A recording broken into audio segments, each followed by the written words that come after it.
Bonjour à tous, pour ce nouveau tuto nous allons exploiter les cadastres mis à disposition par le site cadastre.gouv.fr pour par exemple vos plans masse, vos plans de site. Pour ce faire, vous allez sur le site cadastre.gouv.fr et dans les champs de recherche vous tapez l'adresse postale de votre site.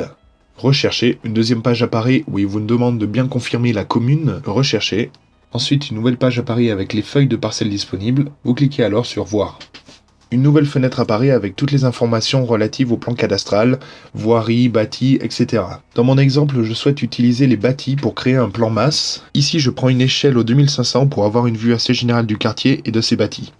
Notez bien l'échelle que vous avez utilisée, elle vous sera utile pour vos futures importations dans des logiciels de modélisation.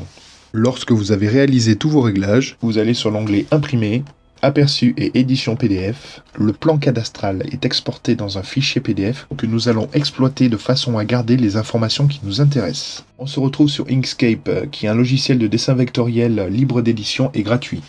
Afin d'exploiter notre plan cadastral, vous allez sur Fichier, Ouvrir, vous sélectionnez votre plan cadastral, Ouvrir. Dans la fenêtre d'importation qui apparaît, vous cochez la case Importation avec Poppler, vous pouvez mettre la précision des mailles au maximum, et enfin vous décochez les cases Remplace les polices du PDF et Incorporer les images. Validez.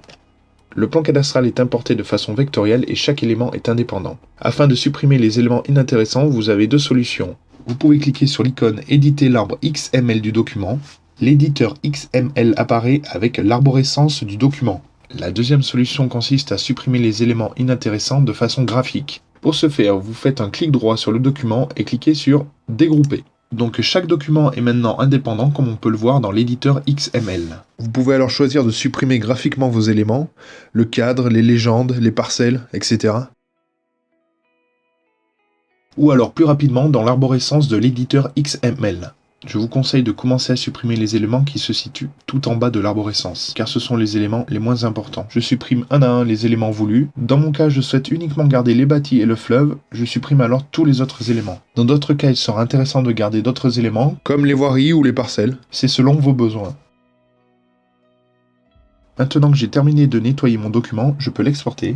Pour ce faire, vous allez dans Fichier, Enregistrer sous et vous sélectionnez le format auquel vous souhaitez exporter votre document. Donc vous pouvez l'exporter sous forme d'image, enregistrée, ou bien, afin d'exploiter le document dans un logiciel de modélisation, vous pouvez l'exporter en fichier AutoCAD DXF.